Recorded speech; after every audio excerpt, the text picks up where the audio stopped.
ایک روٹی والے کا واقعہ میں نے آپ کو سنانا ہے، اور یہ بڑے ہی مشہور و معروف بزرگ سے منسوب واقعہ ہے۔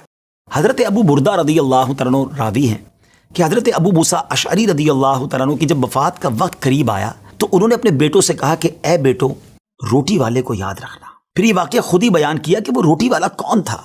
آپ نے کہا کہ ایک شخص تھا جس نے 70 سال اللہ کی عبادت کی، بڑی عبادت کی، مگر 70 سال بعد جب وہ باہر آیا تو شیطان نے اس کو بہکایا اور وہ ایک عورت کے فتنے میں مبتلا ہو گیا۔ 7 دن اور 7 راتیں وہ اس عورت کے ساتھ رہا، غلط کام ہو گئے۔ اب اس کو پھر شرمندگی ہوئی کہ یہ میں نے کیا کیا، 70 سال عبادت کی اور یہ 7 دن اور 7 راتیں میں نے گناہ میں گزار دی۔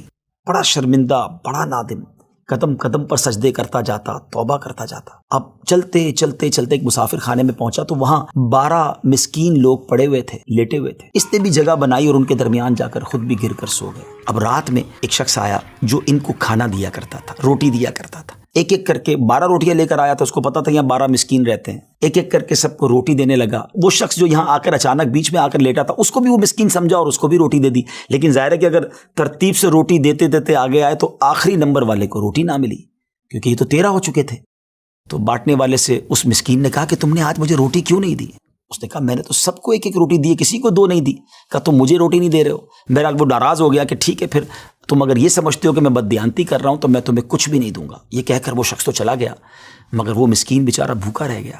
اب وہ شخص جس نے ابھی توبہ کی تھی، پہلے 70 سال کی عبادت بھی کی ہوئی تھی، اس کو خیال آیا کہ میری وجہ سے اس مسکین کو روٹی نہیں ملی ہے۔ بھوک اسے بھی بڑی تھی، مگر اس نے وہ روٹی اسے دے دی۔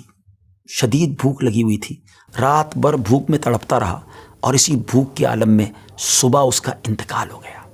حضرت ابو موسیٰ اشعری رضی اللہ تعالیٰ عنہ فرماتے ہیں کہ جب یہ شخص اللہ کی بارگاہ میں پہنچا نا تو ایک پلڑے میں اس کی 70 سال کی عبادت رکھی گئی اور ایک پلڑے میں وہ 7 دن اور 7 رات کے گناہ رکھے گئے۔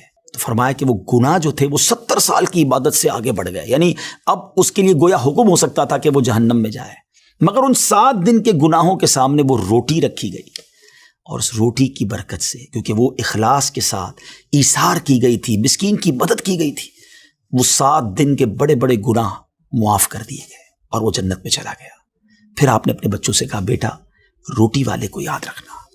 ناظرین، یہ واقعہ واقعی دلوں کے تار چھیڑ دیتا ہے۔ 2 باتیں سیکھنی ہیں کہ بعض اوقات کچھ لوگ کہتے ہیں یار میں نہیں بہک سکتا، میں تو بڑے اچھے ماحول میں ہوں۔ نہیں جناب، شیطان نے بڑوں بڑوں کو بہکا دیا ہے۔ ہمیں اپنی صحبتیں اچھی کرنی ہوں گی، اللہ کریم سے شیطان کے مقابلے میں پناہ مانگنی ہوگی اور اپنے آپ سے ڈرتے رہنا ہوگا کہ نہیں میں بھی گناہوں میں مبتلا ہو سکتا ہوں، مجھ سے بھی کوئی بڑا گناہ کہیں نہ ہو جائے۔ توبہ کرتے رہیں، ڈرتے رہیں، خوف رکھیں اور اچھی صحبت اپنائیں۔ اور دوسری بات، صدقہ جو ہے نا وہ گناہوں کو مٹا دیتا ہے۔ صدقہ اللہ کی بارگاہ میں بڑا پسندیدہ ہے، غریبوں کی مدد کرنا یہ اللہ کو بڑا پسند ہے۔ ہمیں بھی چاہیے کہ وقتاً فوقتاً اپنے غریب پڑوسیوں، غریب رشتہ داروں، غریب مسلمانوں کی مدد کرتے رہیں۔ اور دعوت اسلامی کا شعبہ FGRF سبحان اللہ دکھیارے مسلمانوں کی شاندار انداز میں مدد کرتا ہے۔ سیلاب زدگان کی مدد کتنے بڑے پیمانے پر کی گئی اور یہ سارا سال ہی اب کچھ نہ کچھ سلسلہ رہتا ہے، تو آپ بھی FGRF کا ساتھ دیجیے، دکھیارے مسلمانوں کی مدد کیجیے۔ اللہ آپ کے رزق حلال میں برکت عطا فرمائے اور ہم سب کے گناہوں کو معاف فرمائے۔